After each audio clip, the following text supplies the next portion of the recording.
উজানের ঢল এবং টানা বৃষ্টিতে দ্রুত বাড়ছে তিস্তা নদীর পানি।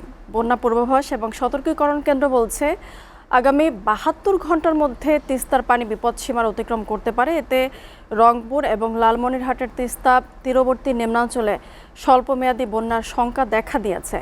একই সঙ্গে গঙ্গাচড়ায় মহিপুর তিস্তা সেতু সুরক্ষা বাঁধে ভয়াবহ ভাঙন দেখা দেয় বেড়েছে উদ্বেগ। লালমনিরহাট প্রতিনিধি খায়রুল ইসলামের সহযোগিতায় রংপুর থেকে আশিকুর রহমান ডিফেন্সের প্রতিবেদন। উজানের ঢল ও ভারী বৃষ্টিতে তিস্তার পানি দ্রুত বাড়ছে। বন্যা পূর্বাভাস ও সতর্কীকরণ কেন্দ্র জানিয়েছে ডালিয়া ও কাউনিয়া পয়েন্টে পানি সতর্কসীমার কাছাকাছি রয়েছে এবং আগামী ৭২ ঘন্টার মধ্যে বিপদসীমা অতিক্রম করতে পারে।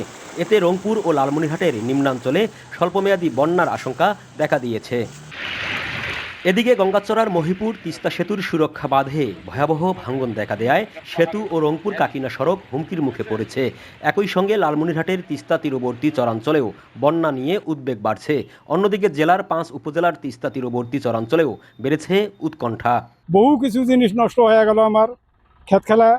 এখন আমরা কি করব কি না করবো তার তো কোনো ইয়েই পাইছল না। কারিগর সব চলে গেছে, মনে করেন মাল মাত্রা যাবতীয় সম্পূর্ণ ভিজিয়ে খেতা খাতা হয়ে গেছে। তিস্তা নদীর বার্তা যে আমরা শুনি ২০০২ সাল থেকে আমরা এই কথাগুলো শুনে যাইতেছি, কিন্তু কোনো কাজ কাম হয় না।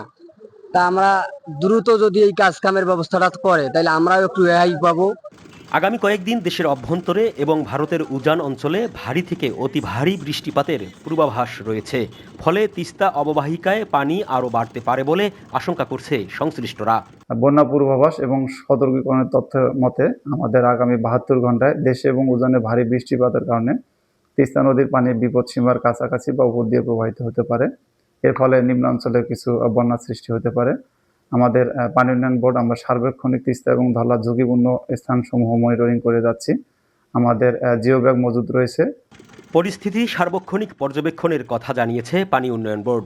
সম্ভাব্য বন্যা মোকাবিলায় নদীর তীরবর্তী মানুষকে সতর্ক থাকার পরামর্শ দিয়েছে প্রশাসন।